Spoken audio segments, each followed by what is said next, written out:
तो सबसे पहले इस टाइटल को समझते हैं।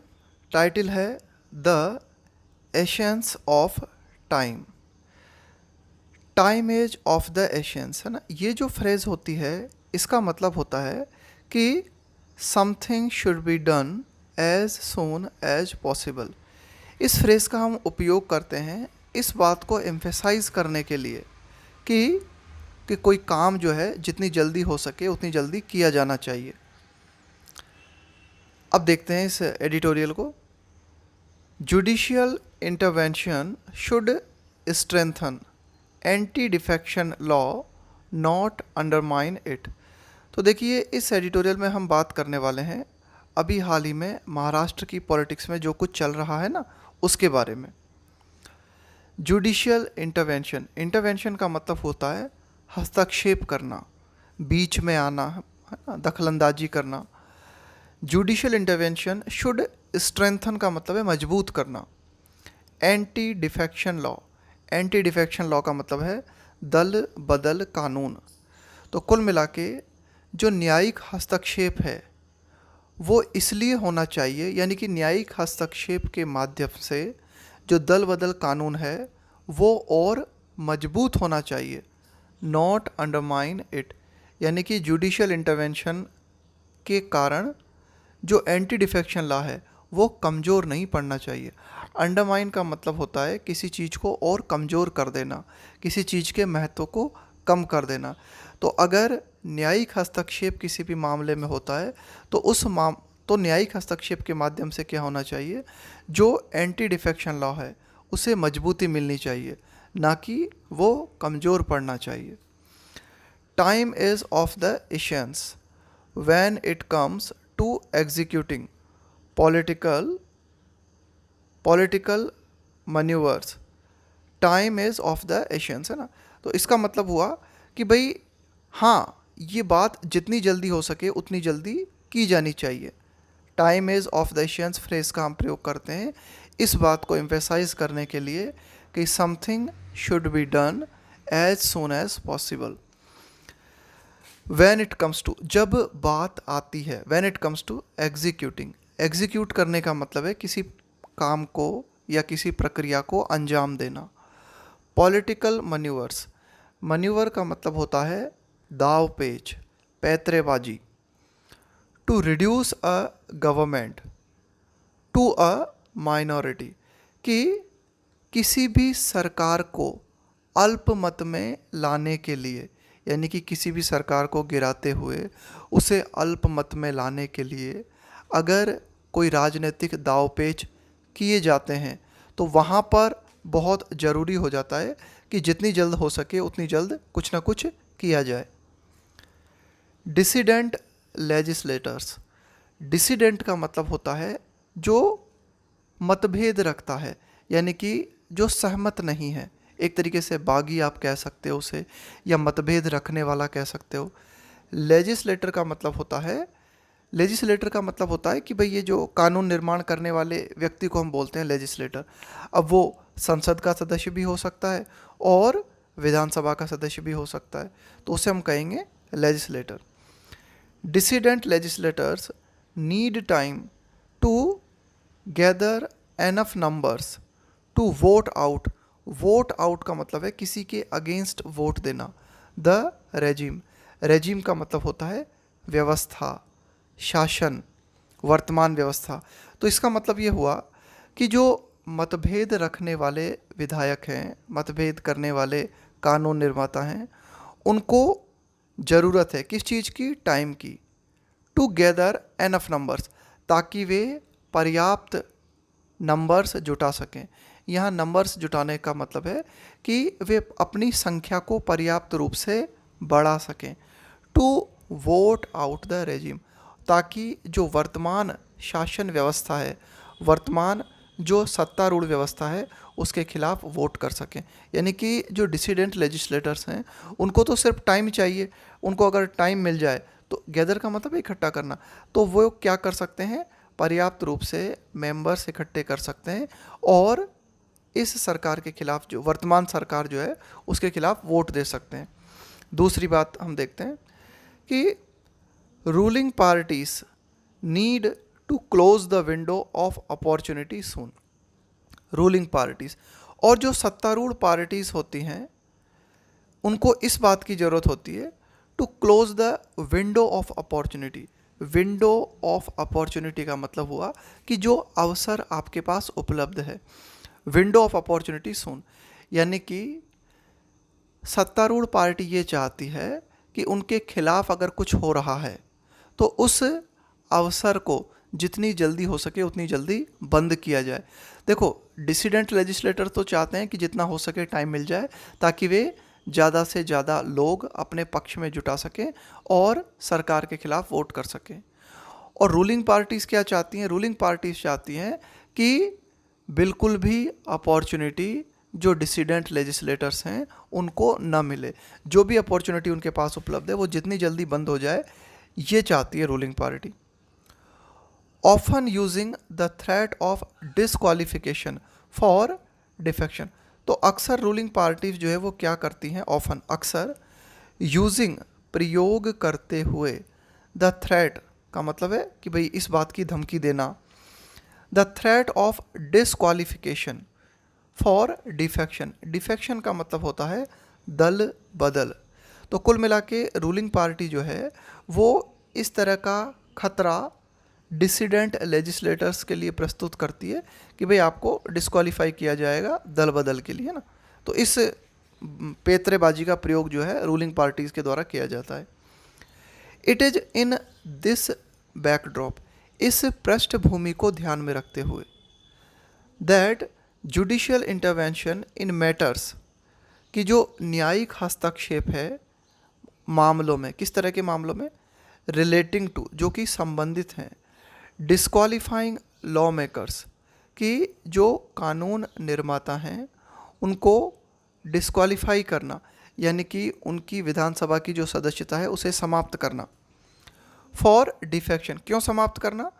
दल बदल के लिए।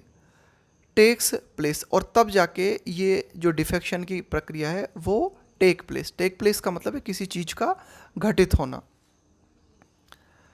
Either buying the dissidents time. अब देखो, कुल मिला के ये जो न्यायिक हस्तक्षेप किया जाता है ना, तो इसके माध्यम से क्या होता है? दो पॉसिबिलिटीज़ बनती हैं। Either buying the dissidents time, to buy the time का मतलब है टाइम मिल जाना, कि भाई जो डिसिडेंट्स विधायक हैं या तो उनको टाइम मिल जाता है ना, कि वो पर्याप्त रूप से अपने पास जो है समर्थन जुटा सके, या फिर अलाउइंग डिस्क्वालिफिकेशन प्रोसीडिंग्स, अलाउ परमिशन देते हुए disqualification proceedings to go on unhindered. Unhindered का मतलब है बिना किसी बाधा के, है ना, बिना किसी रुकावट के। तो कुल मिला के जब न्यायिक हस्तक्षेप किया जाता है तो उसके माध्यम से दो पॉसिबिलिटीज़ बनती हैं कि या तो जो डिसिडेंट्स लेजिस्लेटर्स हैं उनको पर्याप्त टाइम मिल जाता है, या फिर जुडिशियल इंटरवेंशन के माध्यम से क्या किया जाता है? डिस्क्वालिफिकेशन जो कार्रवाई है उसको परमिशन दे दी जाती है कि डिस्क्वालिफिकेशन कार्रवाई बिना किसी बाधा के आगे बढ़ाई जाए। Bye it's order granting time until July 12 to dissident Shiv Sena legislators in the Maharashtra Assembly by its order।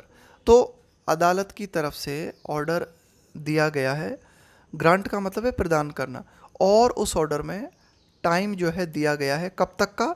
जुलाई 12 तक। 12 जुलाई तक जो डिसिडेंट लेजिस्लेटर्स हैं शिवसेना, है ना, शिवसेना पार्टी के, उनको टाइम दिया गया है महाराष्ट्र असेंबली में to reply to the deputy speaker's notice, कि वे क्या करें? जो डिप्टी स्पीकर है महाराष्ट्र विधानसभा में उनके नोटिस का जवाब दें under the anti defection law. देखो, एंटी डिफेक्शन लॉ, दल बदल कानून के तहत महाराष्ट्र के डिप्टी स्पीकर्स ने डिसिडेंट लेजिस्लेटर्स के खिलाफ जो नोटिस जारी किया है उस नोटिस का जवाब देने को न्यायिक, उस नोटिस का जवाब देने को अदालत की तरफ से कहा गया है, ठीक है, और 12 जुलाई तक का उनको टाइम दिया गया है।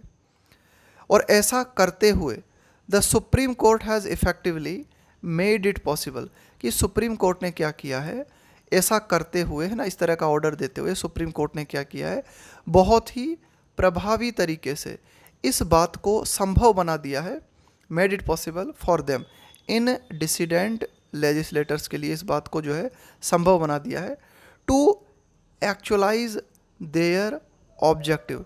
देखो, ऑब्जेक्टिव का मतलब है कि भाई आपका एम क्या है, आपका उद्देश्य क्या है। तो सुप्रीम कोर्ट ने इस बात को जो है बहुत ही प्रभावी बना दिया है कि जो डिसिडेंट लेजिस्लेटर्स हैं वे अपने ऑब्जेक्टिव को जो है हकीकत में बदल सकें ना, उसको एक्चुअलाइज कर सकें, without the threat of disqualification for now. और अभी तक इन डिसिडेंट लेजिस्लेटर के लिए जो खतरा था, है ना, थ्रेट का मतलब है खतरा, ऑफ डिसक्वालिफिकेशन फॉर नाउ, भाई इनके ऊपर खतरा ये था कि डिप्टी स्पीकर जो है इन्हें डिस्क्वालीफाई कर सकता था। तो अब इनको सुप्रीम कोर्ट से राहत मिल गई है कि भाई 12 जुलाई तक का इनके पास टाइम है कि ये क्या करें, डिप्टी स्पीकर ने जो भी नोटिस इनको जारी किया है एंटी डिफेक्शन के तहत उसका ये जवाब दें, और ये तब तक डिस्क्वालीफाई भी नहीं किए जाएंगे। इट इज़ डाउटफुल, अब ये बात काफ़ी डाउटफुल है वेदर कि the court should have done this, कि क्या कोर्ट को ऐसा करना चाहिए था। शुड हैव प्लस V3, इसका मतलब होता है ऐसा करना चाहिए था ना, ऐसा होना चाहिए था। अब ये बात काफ़ी डाउटफुल है कि क्या कोर्ट को ऐसा करना चाहिए था। इन the face of, in the face of का प्रयोग आप करते हो जब आप किसी चीज़ का सामना करते हो, किसी चीज़ से आप डील करते हो। In the face of a specific bar, bar का मतलब है रोक, on judicial intervention in disqualification proceedings, कि डिस्क्वालिफिकेशन से जुड़ी हुई जो प्रोसीडिंग्स होती हैं उनमें जो न्यायिक हस्तक्षेप होता है उस पर एक रोक होती है। तो क्या ये जो बात हम कर रहे हैं कि भाई जो डिस्क्वालिफिकेशन की प्रोसीडिंग्स होती हैं उनमें ये जो न्यायिक हस्तक्षेप कब होना चाहिए और कब नहीं होना चाहिए उसकी एक लिमिट है। तो क्या उस बात को ध्यान में रखते हुए अदालत को ऐसा करना चाहिए था जैसा अदालत ने वर्तमान में किया है। एट एनी स्टेज, यानी कि in disqualification proceedings at any stage, prior to का मतलब है के पूर्व, के पहले, फाइनल एडजुडिकेशन, एडजुडिकेशन का मतलब होता है अधिनिर्णयन, अधिनिर्णयन का मतलब होता है कि एक केस जो है उसकी पूरी सुनवाई होना और पूरा की पूरा उसका फैसला सुनाना। अंडर द 10th शेड्यूल, कि अंडर द 10th शेड्यूल का मतलब है 10वीं सूची। ये जो दल बदल कानून है ना, ये 10th शेड्यूल से संबंधित है ना, संविधान की 10वीं सूची से संबंधित है। तो जब तक ये जो डिस्क्वालिफिकेशन प्रोसीडिंग्स है ये पूरा की पूरा एडजुडिकेशन नहीं हो जाता तब तक कुल मिला के एक तरीके से रोक है कि भाई न्यायालय को जो है हस्तक्षेप नहीं करना चाहिए ना। कुछ रेयर मामलों में जो है न्यायालय हस्तक्षेप कर सकता है। इन 1992 किल्होतो होलोहन वर्सेस जकीलू, है ना, इन 1992 एक मैटर आया अदालत के सामने, Kihoto Hollohan versus Zachillhu a constitution bench. तो उस मैटर में क्या हुआ, जो एक संवैधानिक पीठ है, वाइल अपहोल्डिंग, अपहोल्ड का मतलब है किसी बात को मेंटेन करते हुए, the validity of the anti defection law, while maintaining या while upholding the validity, validity का मतलब हो गया वैधता, of the anti defection law, कि इस मामले में क्या हुआ, 1992 का ये जो मामला था, इस मामले में संवैधानिक पीठ ने दल बदल कानून की वैधता को कायम रखते हुए इस बात को मेंटेन किया है ना, होल्ड की सेकंड फॉर्म है हेल्ड, किसी बात को कायम रखना, that the speaker's decision was subject to judicial review, कि स्पीकर के द्वारा, कि कोई विधानसभा है उसके जो स्पीकर हैं उनके द्वारा जो भी डिसीजन दिया जाता है, was subject to, subject to का मतलब होता है अधीन होना, जुडिशियल रिव्यू। तो उस डिसीजन में ये कहा गया था कि स्पीकर के द्वारा जो डिसीजन दिया जाता है वह उसका न्यायिक पुनरावलोकन हो सकता है, यानी कि वह डिसीजन न्यायिक पुनरावलोकन के अधीन है। ऑलवेट का मतलब है यद्यपि, हालांकि। albeit on limited grounds। ठीक है कि भाई जो डिसीजन स्पीकर के द्वारा दिया जाता है उसका जुडिशियल रिव्यू हो सकता है, लेकिन वो जुडिशियल रिव्यू भी बहुत ही सीमित उसके आधार हैं, है ना, कुछ सीमित आधार हैं, उन्हीं आधारों पर जुडिशियल रिव्यू हो सकता है। It also made it clear, 1992 का ये जो केस था, इस दौरान इस बात को भी स्पष्ट कर दिया गया that this should take place, कि भाई ठीक है कि जो जुडिशियल रिव्यू किया जाता है वो होना चाहिए। कब होना चाहिए? टेक प्लेस यानी घटित होना। आफ्टर अ फाइनल डिसीजन, जब स्पीकर के द्वारा फाइनल डिसीजन दे दिया जाता है उसके बाद में। And there can be no interim order.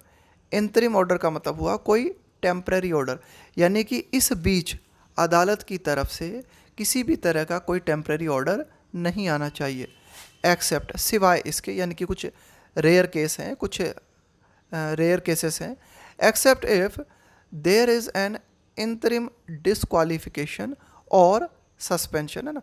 Suspension का मतलब है आपने किसी को जो है टेम्पररी सस्पेंड कर दिया, या आपने क्या किया, किसी को टेम्पररी बेसिस पर जो है डिस्क्वालीफाई कर दिया, है ना, उसकी सदस्यता आपने समाप्त कर दी।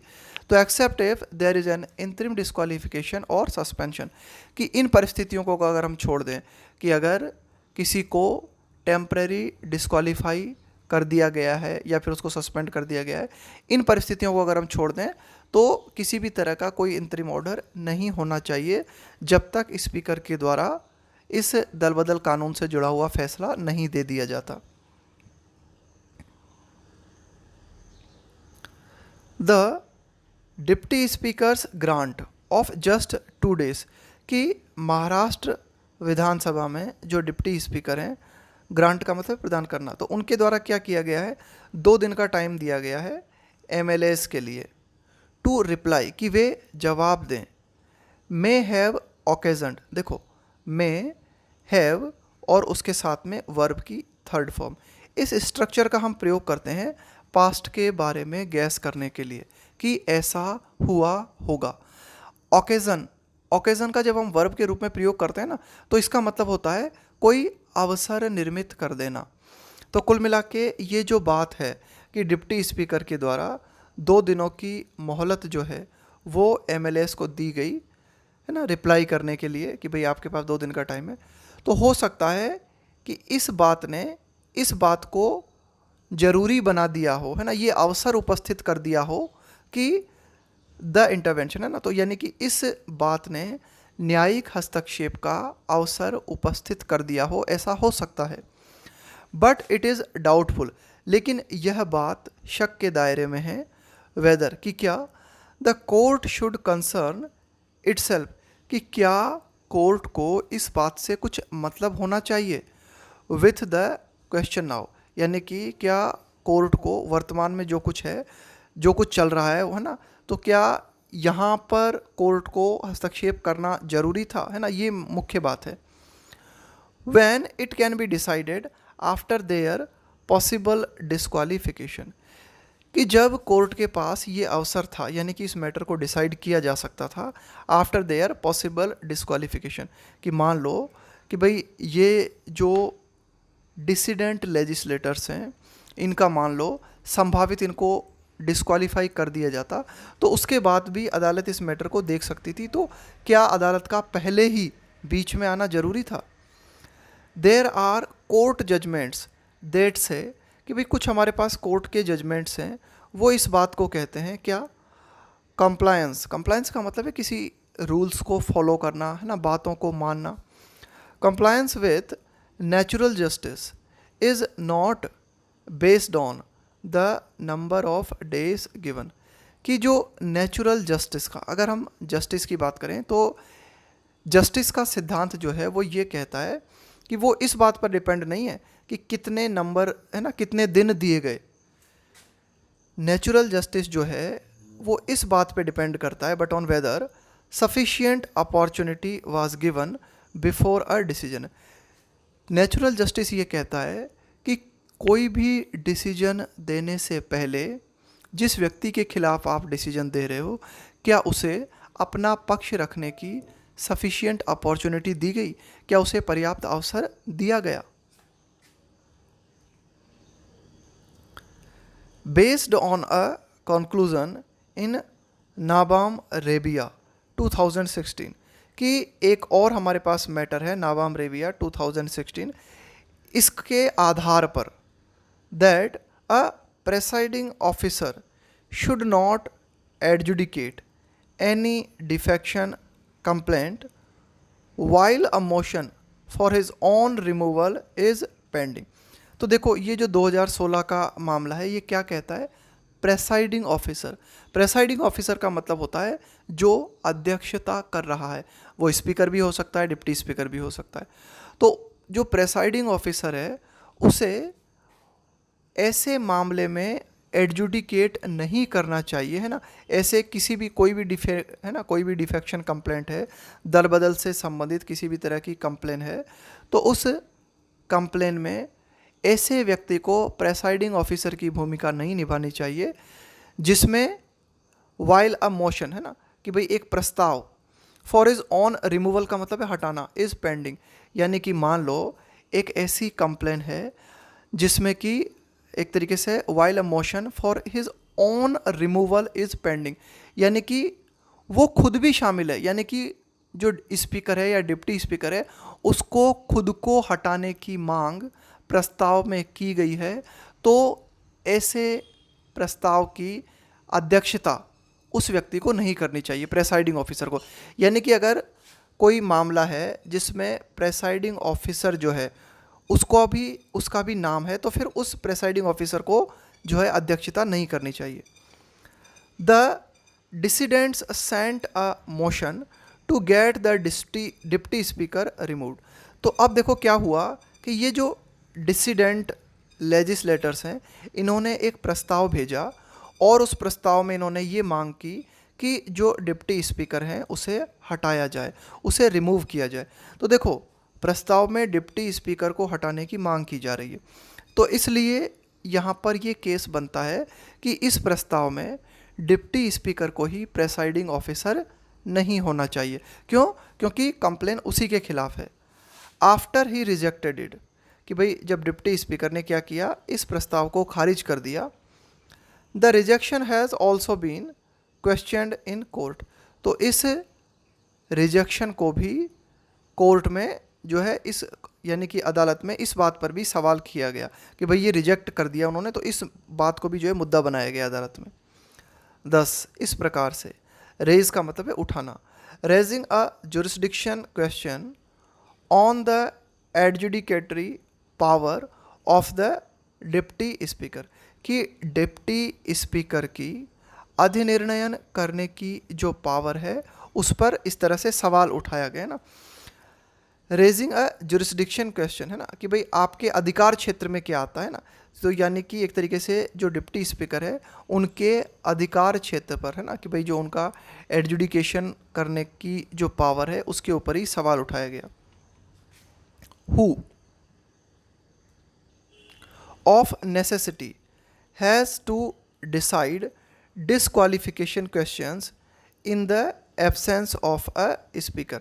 अब देखो डिप्टी स्पीकर जो है उनका ये काम होता है, उनको ये जो है अगर ज़रूरत पड़ती है तो उनको ये काम करना पड़ता है क्या, कि जो डिस्क्वालिफिकेशन से संबंधित जुड़े हुए प्रश्न हैं वो उन्हें डिसाइड करने पड़ते हैं इन the absence of a speaker, कि अगर स्पीकर मौजूद नहीं है तो स्पीकर की गैर मौजूदगी में ये ज़रूरी हो जाता है कि डिप्टी स्पीकर ही डिस्क्वालिफिकेशन से जुड़े हुए जो मैटर्स हैं उनको देखे। Motions to remove a presiding officer should not become a ploy, ploy का मतलब एक तरीके से चाल, है ना, आपका षड्यंत्र। टू सर्कमवेंट, सर्कमवेंट का मतलब है कि भाई आप क्या करते हो, गोलमोल करने की कोशिश करते हो, घुमाने की कोशिश करते हो चीज़ों को, है ना, जो सीधा साधा मैटर है उसको गोलमोल करने की कोशिश करते हो। To circumvent disqualification proceedings. तो कुल मिला के इस तरह के जो प्रस्ताव हैं, प्रेसाइडिंग ऑफिसर को हटाने के जो प्रस्ताव हैं वे एक चाल नहीं बन जाने चाहिए। क्या? टू सर्कमवेंट डिस्क्वालिफिकेशन प्रोसीडिंग्स, कि डिस्क्वालिफिकेशन प्रोसीडिंग्स को टालम टोल करने के लिए ना, डिस्क्वालिफिकेशन प्रोसीडिंग्स जो है उससे बचने के लिए ये एक षड्यंत्र नहीं बन जाना चाहिए कि आप क्या करो, मोशन ले आओ, है ना, प्रेसाइडिंग ऑफिसर के खिलाफ। इफ़ कोर्ट्स, आगे देखते हैं कि इफ़ कोर्ट्स काउंटेनेंस, देखो काउंटेनेंस का मतलब होता है परमिट करना, अलाउ करना। मन्यूवर्स, मन्यूवर्स का मतलब हुआ पैतरेबाजी, दाव पेच। टू प्रीएम्प्ट, देखो प्रीएम्प्ट का मतलब होता है किसी घटना को रोकने के लिए उस घटना के घटित होने से पहले कोई एक्शन लेना, उसके लिए हम बोलते हैं preempt a decision. If courts countenance manoeuvres to preempt a decision. अब अगर अदालतों के द्वारा अलाउ कर दिया जाता है इस तरह के दाव पेचों को, किस तरह के दाव पेचों को, जो कि किसी डिसीजन को रोकने के लिए किए जाते हैं। महाराष्ट्र विधानसभा के संदर्भ में अगर हम बात करें तो जो डिसिडेंट लेजिस्लेटर्स हैं वे डिप्टी स्पीकर के खिलाफ मोशन लेके आए। क्यों लेके आए? ताकि उनके खिलाफ, ताकि जो डिसिडेंट लेजिस्लेटर्स हैं उनके खिलाफ जो डिस्क्वालिफिकेशन की प्रोसीडिंग्स है वो रुक जाए। तो to preempt a decision on whether legislators camping in another state and questioning the chief minister's majority have incurred disqualification। अब देखो क्या करना था, जो डिप्टी स्पीकर हैं उनको इस बात पर डिसीजन देना था कि क्या जो लेजिस्लेटर्स हैं जो कि दूसरे राज्य में इकट्ठा होकर कैंपिंग कर रहे हैं, यानी कि एक जगह इकट्ठा हो गए हैं, और ये जो लेजिस्लेटर्स हैं ये चीफ मिनिस्टर की मेजॉरिटी के ऊपर सवाल खड़ा कर रहे हैं, हैव इनकर। देखो इनकर का मतलब क्या होता है? इनकर का मतलब होता है अपने ऊपर लेना। बोलते हैं ना कि भाई आपने अपने ऊपर लेना है ना, किसी चीज़ को, दायित्व तो अपने ऊपर ले लिया आपने किसी चीज़ का। हैव इनकर्ड डिस्क्वालिफिकेशन, कि भाई क्या ऐसे विधायक जो कि दूसरे राज्य में इकट्ठा होकर चीफ मिनिस्टर की मेजॉरिटी वाली जो सरकार है उसके ऊपर सवाल खड़ा कर रहे हैं, तो क्या उन्होंने अपने ऊपर डिस्क्वालिफिकेशन को, क्या उन्होंने डिस्क्वालिफिकेशन को आमंत्रित कर लिया है? ये था वो क्वेश्चन जिसके ऊपर डिप्टी स्पीकर को डिसाइड करना था। तो इस पूरे की पूरे मामले को प्रीएम्प्ट करने के लिए, यानी कि इस बात को घटित होने से रोकने के लिए जो दावपेच डिसिडेंट लेजिस्लेटर्स ने लगाए, तो क्या उन दावपेचों को अदालत के द्वारा परमिशन देनी चाहिए थी? By voluntarily giving up membership of their party. तो देखो डिस्क्वालिफिकेशन कब लागू हो जाता है? डिस्क्वालिफिकेशन जब लागू हो जाता है कि भाई आप जब स्वेच्छा से, गिव अप का मतलब है त्याग देना, मेंबरशिप ऑफ देयर पार्टी, आप अपनी पार्टी की मेंबरशिप को त्याग देते हो। They undermine the anti defection law, they undermine the anti defection law and render nugatory rulings by constitution benches. तो इसके माध्यम से क्या होता है, इस तरह से अगर हम करते हैं तो इसके माध्यम से क्या होता है कि जो दल बदल कानून है वो कमज़ोर पड़ता है। एंड रेंडर, रेंडर का मतलब है बना देना, है ना, रेंडर का मतलब होता है बना देना। इसके बाद एक और शब्द है हमारे पास में न्यूगेटरी। न्यूगेटरी का मतलब है यूजलेस, बिल्कुल व्यर्थ, है ना, बिल्कुल फ्यूटाइल, है ना, बिल्कुल व्यर्थ, useless. And render nugatory rulings by constitution benches. तो इस तरह से संवैधानिक पीठों के द्वारा जो भी फैसले दिए जाते हैं वे काफ़ी हद तक व्यर्थ हो जाते हैं ना। तो कुल मिला के ये जो सेंटेंस देख रहे हो ना आप, ये थोड़ा सा बड़ा है, लेकिन इससे डरने की कोई ज़रूरत नहीं है। धीरे धीरे एक एक शब्द को समझ के पढ़ेंगे तो मामला क्लियर हो जाएगा। आगे देखते हैं। When defection is seen as a serious menace, menace का मतलब हुआ खतरा, by the constitution, कि जो दल बदल है उसे एक बहुत ही गंभीर खतरे के रूप में संविधान के द्वारा देखा जाता है। Courts should not act in furtherance of it. देखो फर्दरेंस का मतलब है किसी चीज़ को और ज़्यादा बढ़ावा देना, उसे समर्थन देना, है ना, उसे और ज़्यादा सपोर्ट देना। इन फर्दरेंस ऑफ इट, कि भाई हमारा संविधान ये जो दल बदल है इसे एक बहुत ही गंभीर खतरे के रूप में देखता है। ऐसे में ज़रूरी है कि जो भी हमारी अदालतें हैं वे इस डिफेक्शन को बढ़ावा देने के पक्ष में जाने अनजाने काम न करें। The duty to protect those wrongly disqualified is important. अब देखो, अगर हम इस कर्तव्य की बात करें, क्या, to protect those wrongly disqualified is important, कि अगर ऐसे विधायकों को जिनको कि गलत तरीके से डिस्क्वालीफाई किया गया है, उनको बचाने की जिम्मेदारी बहुत ही महत्वपूर्ण है। बट सोइज, लेकिन उतना ही महत्वपूर्ण, अब यहाँ पे ये जो सोइज आया ना, इसका मतलब है कि उतना ही महत्वपूर्ण ये भी है, क्या, कॉलिंग टू अकाउंट डिफेक्टर्स। देखो, call someone to account, call someone to account, इसका मतलब होता है ये कहना कि कोई व्यक्ति किसी बात के लिए, यानी कि कोई व्यक्ति जो है वो जिम्मेदार है, उसने कुछ गलत किया है, और अब आप उससे पूछते हो कि भाई आप एक्सप्लेनेशन दो, है ना, उसके लिए हम बोलते हैं call someone to account. Call someone to account का मतलब हुआ ये कहना कि कोई व्यक्ति किसी बात के लिए रेस्पॉन्सिबल है और अब आप उस व्यक्ति से एक्सप्लेनेशन मांगते हो। तो फाइनली एडिटोरियल कहता है कि भाई ठीक है, अगर ऐसे व्यक्तियों को जिनको कि गलत तरीके से डिस्क्वालीफाई किया जाता है, उनको प्रोटेक्ट करना बहुत ही ज़रूरी है, लेकिन साथ ही साथ ये भी ज़रूरी है कि जो डिफेक्टर्स हैं, यानी कि जो दल बदल करने वाले हैं, उनसे एक्सप्लेनेशन लिया जाए, है ना, उनसे एक्सप्लेनेशन लिया जाए।